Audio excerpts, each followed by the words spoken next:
Le mouton à 5 pattes. Bonjour et bienvenue dans Le Mouton à 5 pattes. Aujourd'hui, j'ai l'immense plaisir à Bruxelles de recevoir Béatrice Demayeux. Salut Béa. Bonjour. J'espère que tu vas bien. Je vais très bien. Alors, aujourd'hui, nous allons parler de la rétention. Avant cela, je vais d'abord te présenter Béa et surtout, si jamais j'oublie quelque chose, tu me le dis. Alors, experte en innovation, digitalisation et transformation, tu as occupé des postes clés dans des entreprises de télécom, technologie, médias, entre autres Telenet, Microsoft. En 2011, si je ne me trompe pas, tu commences à travailler comme mentor et investisseuse pour différentes startups technologiques et numériques, les guidant dans leur recherche d'investisseurs, développement de leur stratégie et leur croissance. Et tu es aujourd'hui co-CEO ou CEO de Bcode? CEO de Bcode, une école de coding en Belgique qui enseigne les compétences techniques et numériques à des personnes motivées en situation professionnelle vulnérable. Et si je ne me trompe pas, tu sièges dans différents conseils d'administration, mais tu es également propriétaire d'un magasin de vin. Exactement. Si je me souviens bien, avec ton mari. Oui. Si je me souviens bien. Tout à fait. Est-ce que j'oublie quelque chose? Non, ça va l'air tout à fait complet. Ok, top. Alors, le sujet de aujourd'hui, pourquoi il reste, percer les codes de la rétention. Alors, aujourd'hui, on sait que la rétention, c'est un enjeu central dans les entreprises. On entend aussi plusieurs statistiques qui disent et qui mettent en avant que les jeunes, les talents donc, qui ont moins de 30 ans, voire moins de 25 ans, resteraient de moins en moins longtemps en poste. Tout d'abord, quel est toi, un petit peu, ton avis général sur ces tendances? C'est vrai que c'est une bonne question à se poser. Et je crois que, comme on disait aussi en préparant, il n'y a pas de réponse encore très facile à trouver aujourd'hui. Non. Je crois que tous les temps évoluent. Enfin, en tout cas, une chose est claire, c'est que quand on voit la génération, enfin moi j'ai un peu plus de 50 ans, mais quand je vois la génération de nos parents, eux, c'était des carrières qui pouvaient se faire pendant 20, 30 Linéaire. ans. Ouais. Très bien. Enfin, j'espère que tout le monde était heureux. J'en doute peut-être un peu, mais c'était du style, les parents disaient aussi aux enfants, et un bon boulot, et tu restes là, et voilà. Comme les mariages, on ne divorçait pas. Exactement. Même chose. Voilà. Je crois effectivement. Et effectivement, oui, c'est vrai, quand on voit maintenant comment ça évolue, c'est plutôt du job snacking presque. On fait. Et alors, je ne sais pas ce qu'il y a de mieux ou de moins bien. Moi, j'ai pas envie de juger non plus. On est là pour en discuter, pas pour donner notre avis, mais pas pour juger effectivement. Mais il est clair, moi j'étais encore restée plutôt sur les 2 ans, entre 2 et 3 ans dans une entreprise, mais tu me disais que ça devenait même moins que ça. Ça diminue en dessous des 2 ans. Oui. À l'échelle mondiale, on parle même de 12-18 mois maximum. Et on voit d'ailleurs, juste pour faire une parenthèse, que les clients, les entreprises qui travaillent avec nous ou avec des agences de recrutement demandent maintenant aussi une garantie pour les candidats de rester plus de 6 mois, plus d'1 an, parce que nous, au final, on ne sait pas garantir. Non, mais c'est quand même étrange, enfin, avec tout le respect que je dois pour tous vos clients, Ouais. de demander à la boîte de recrutement de garantir, alors qu'en fait, c'est quand même l'entreprise où arrive le candidat qui doit plutôt comprendre qu'est-ce qu'il faut adapter ou comment se positionner aussi par rapport à pas une fidélité, mais un bien-être fait de chacun en entreprise. Éternel débat. Éternel débat. Je ne peux qu'être d'accord avec toi. Est-ce que pour toi... Ce serait comme demander une agence... tu vois, matrimoniale, je ne sais pas si ça existe encore. Des garanties que si je me marie, je ne peux pas divorcer. Ah mais non, mais c'est ce qu'on essaye d'expliquer. Mais on voit qu'il y a vraiment une peur, une crainte de voir toutes ces générations, tous ces employés partir aussi.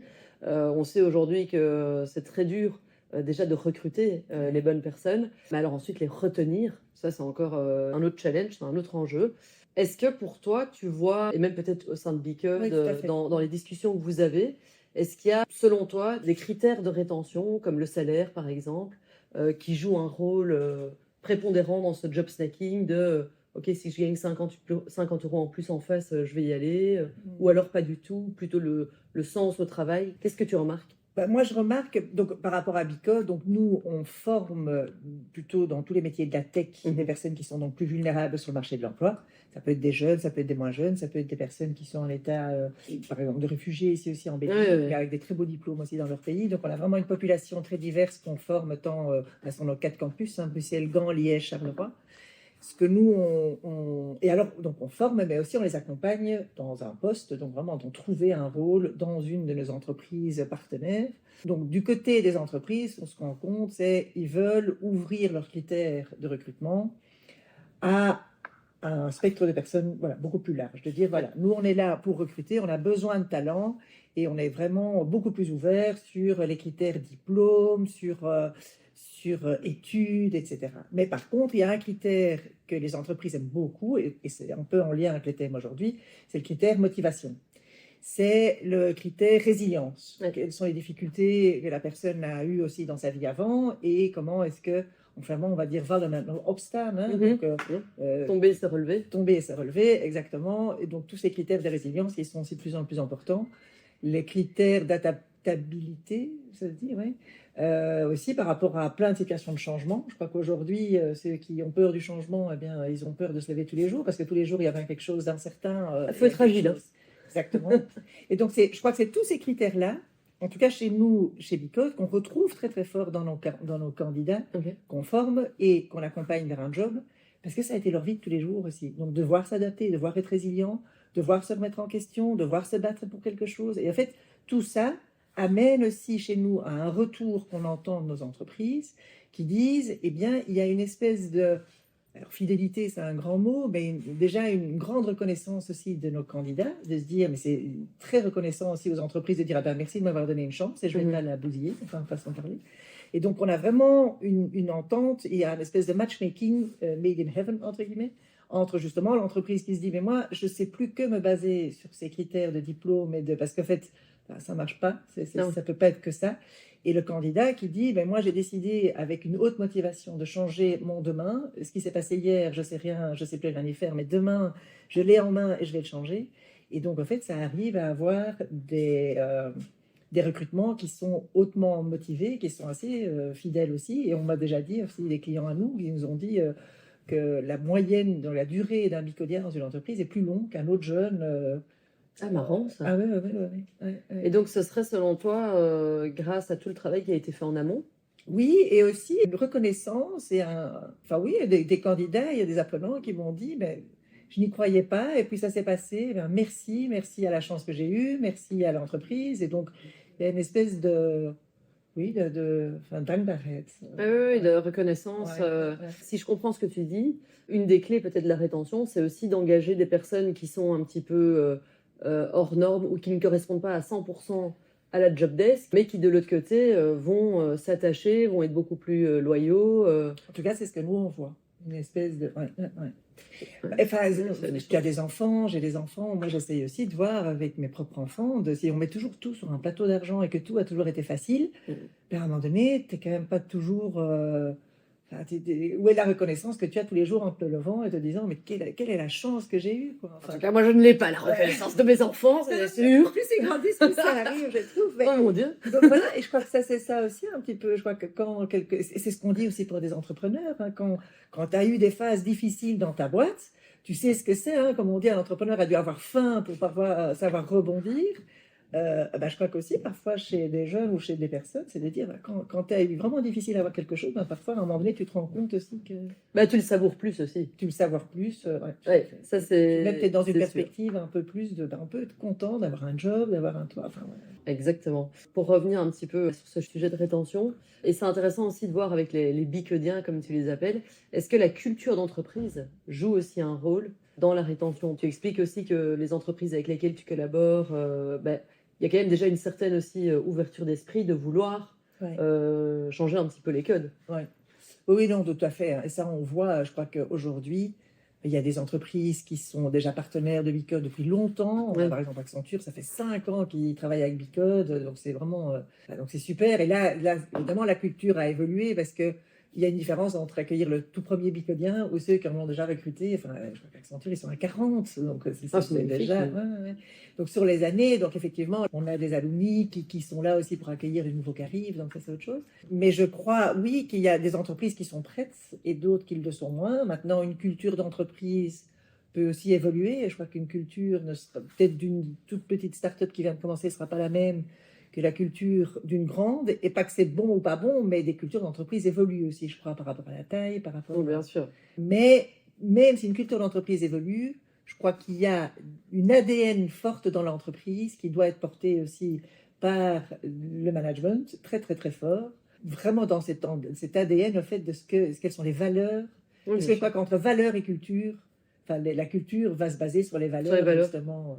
complètement. Donc voilà, et je crois que dans les entreprises où les valeurs sont présentes, c'est clair que c'est beaucoup plus accueillant pour des personnes Ouais. que nous plaçons. Pour le vivre en interne actuellement, c'est un gros challenge de faire percoler les valeurs quand tu grandis Ouais. et de continuer à garder ton ADN, tes valeurs, surtout quand tu engages typiquement ici des gens de la concurrence Ouais. qui ont déjà qui sont déjà formatés entre guillemets par rapport au recrutement et de les amener et de vraiment leur faire vivre valeurs, culture, c'est un Oui, en enjeu plus, majeur. vous êtes sur différents lieux, différents Ah oui, pays, oui, oui. donc c'est... Non, non, c'est vraiment, Ouais. c'est un gros challenge.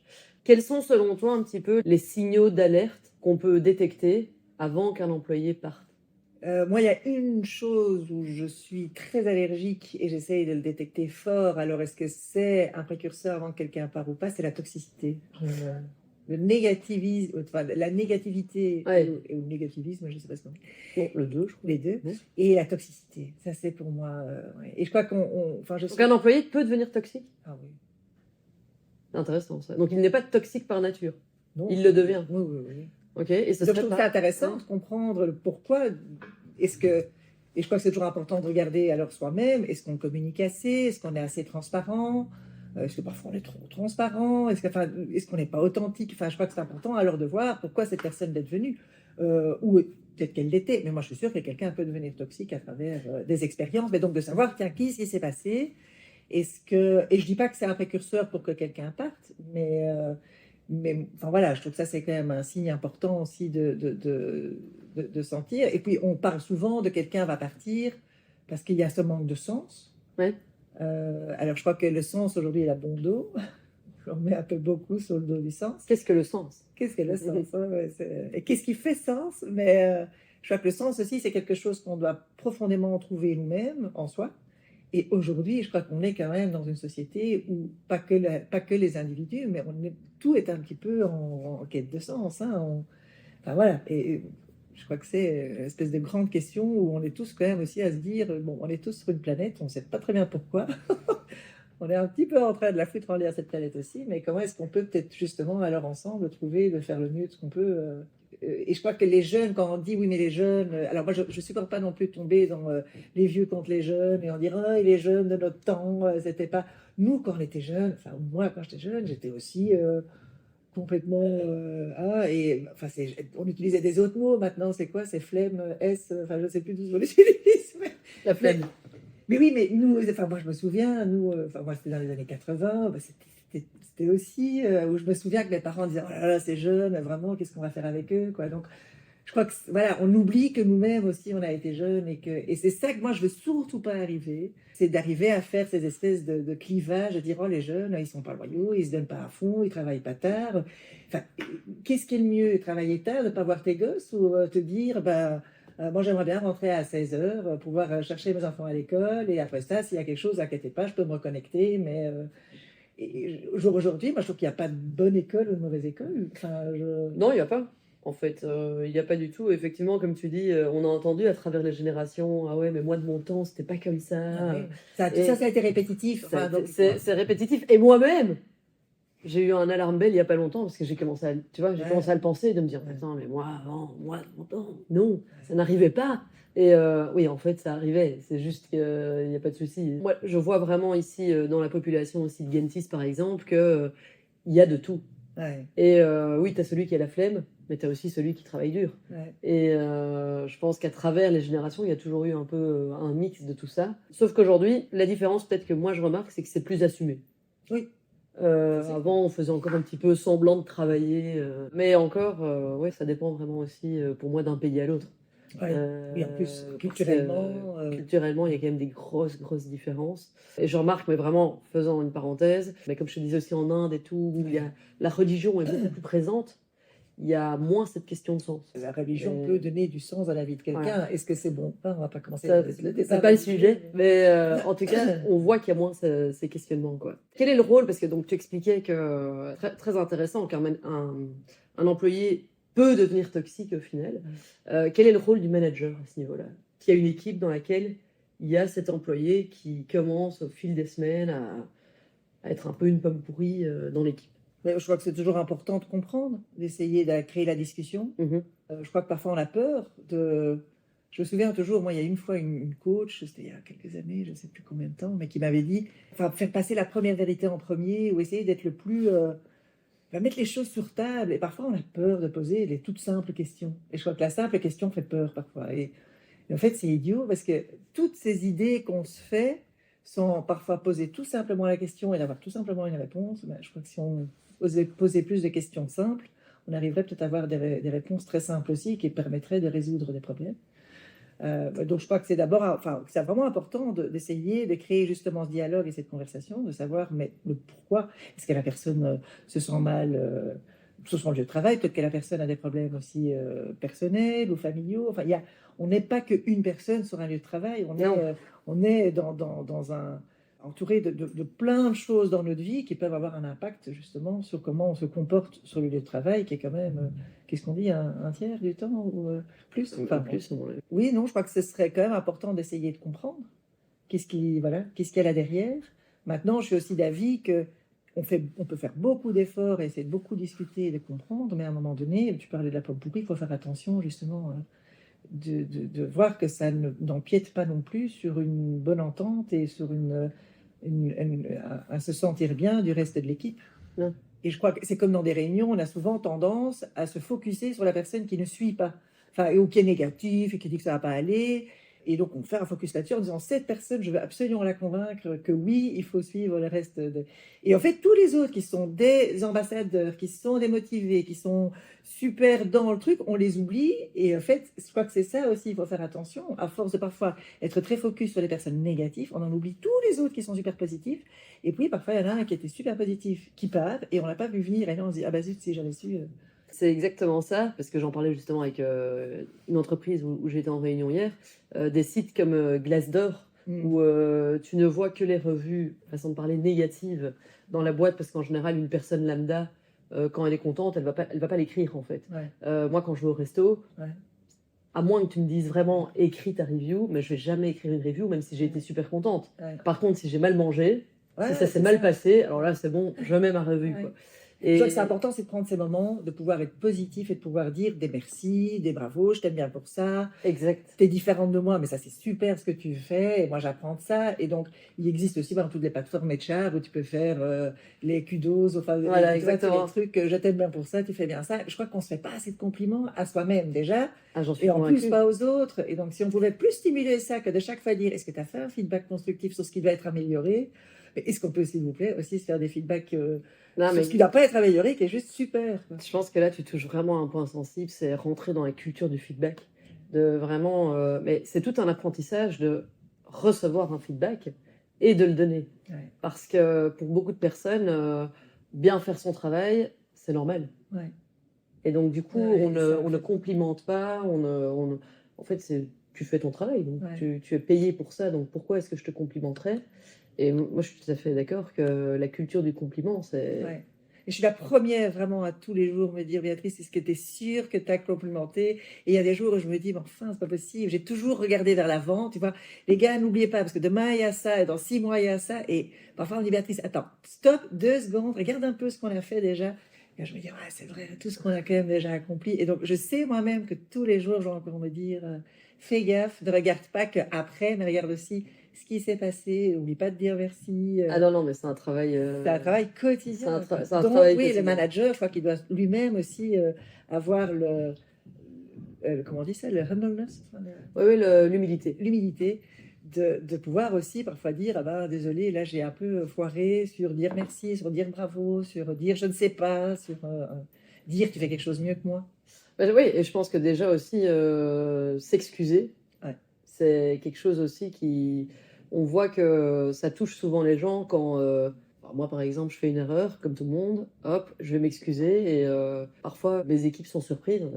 Bah si, mais en fait, Ouais. voilà, j'ai fait une erreur, mais à culpa. Je pense qu'il faut aussi avoir, comme tu dis, cette humilité de se dire, c'est de ma faute. Ouais. Alors, quid du futur, Madame Irma? Quels sont un petit peu pour toi les conseils que tu donnerais pour favoriser et craquer les codes de la rétention pour les entreprises? Madame Irma n'est pas Madame Béa. Moi, ce que j'essaye, moi, mes 2 fils aînés, il y en a un de 23 ans et il y en a un de 19 ans. Alors, je me suis dit, je vais bien les observer, comme ça, je vais savoir. Sauf qu'ils sont tous les deux tellement différents que... Il va falloir que tu me donnes des conseils pour l'adolescence, par contre, parce qu'avec ma fille de 12 ans... Ah bah ça, il n'y a rien. Il faut juste attendre. Voilà, serrer les dents, on va dire serrer les fesses. Non, il faut laisser passer. Non, moi, je crois qu'on doit leur laisser plus la place, en fait. Enfin, non, je crois que c'est les deux. Parce que je me souviens, mon fils aîné m'a dit un jour, parce que je lui ai dit, mais enfin, choisis. Enfin, lui, en plus, il avait fait 3 ans ingénieur civil, qu'il a réussi. Donc, il a un diplôme bachelier ingénieur civil à Delft. Et puis, un jour, il m'a dit, moi, je le félicite, je dis, c'est trop génial, bravo. Et il me dit, tu crois vraiment qu'un jour, je vais construire un pont? Et là, je lui ai dit, oh, non, qu'est-ce que tu rêves de faire? Et alors, il me dit, moi, je rêve de tout ce qui est hospitality, hôtellerie et tout. Et je dis, bon, bah alors, tu vas gentiment arrêter Delft. Et tu vas te diriger dans un master. Et donc là, il est à Barcelone, il adore ce qu'il fait, il va faire un stage dans un resto, donc il est tout heureux. Et un jour, il m'a dit quelque chose que je trouvais qui était pas mal. Il me dit, nous, je crois qu'on doit faire attention en tant que parents ou en tant que génération, aussi de pas trop... Enfin, il me dit, vous donnez tout le spectre de la possibilité. Tu vois, moi, je disais à mon fils, tu sais, tu peux tout faire, tu peux choisir tout ce que tu veux, tu as le monde à tes pieds, tu peux l'horizon. Et je passe mon temps à dire. Et en fait, ça leur fait peur. Et un jour, il m'a dit, en fait, ça me fait peur parce que tout cet univers, tout cet horizon, tout ce monde qui est ouvert à nous, en fait, ça fait un peu peur parce que si tu sais pas complètement vers où tu veux aller, eh ben, ça te fait peur. Alors, je me suis dit, oui, peut-être que on doit pouvoir laisser toutes les possibilités ouvertes. Et je crois que les parents aujourd'hui sont assez forts à dire mais mon chéri, tu peux tout faire. Tu peux tout faire. Tu peux être en fait, ils ont peut-être besoin de tout ce qui est possible, mais dans un espèce de quand même cadre, un peu un walled garden comme ça, où ils savent qu'ils sont en sécurité. Et peut-être que c'est un petit peu ça. Alors, je suis pas psy, pas du tout. Je vais pas faire la psy à 2 balles, mais peut-être que c'est un peu ça aussi, les jeunes. En fait, comme ils savent qu'il y a tellement de possibilités, tellement d'horizons, qu'ils ont aussi quand même souvent été éduqués en disant tu peux tout faire. Peut-être qu'on est un peu aussi à dire ah bah tiens, attends, ça j'ai déjà goûté, ça j'ai pas encore goûté, ça j'ai déjà fait, ça, enfin, et donc de vouloir découvrir des choses. Les voyages sont beaucoup plus accessibles.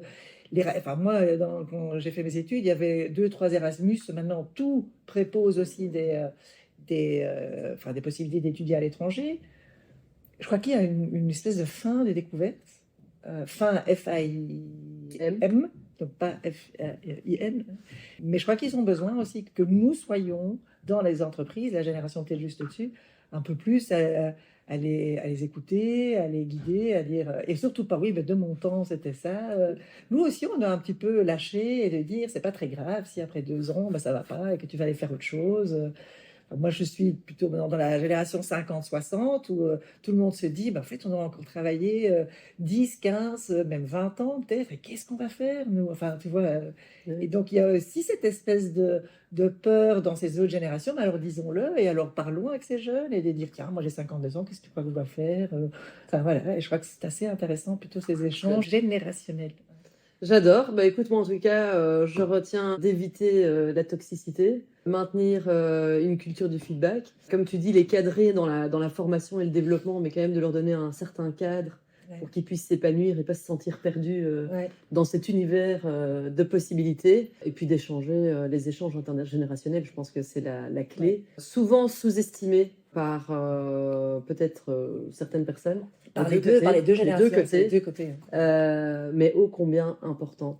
Béatrice, un tout grand merci pour cet échange. C'était super sympa. À tous mes auditeurs, je vous dis à la semaine prochaine. Bonne journée. Au revoir. Merci de nous avoir suivis jusqu'à maintenant. Nous espérons que cet épisode vous a plu. Si c'est le cas, n'hésitez pas à nous soutenir en vous abonnant, en partageant notre contenu et en nous laissant 5 étoiles sur votre plateforme d'écoute préférée. Pensez aussi à nous suivre sur nos réseaux sociaux afin de vous tenir au courant des dernières actualités du mouton à 5 pattes. Merci beaucoup et à bientôt pour un nouvel épisode.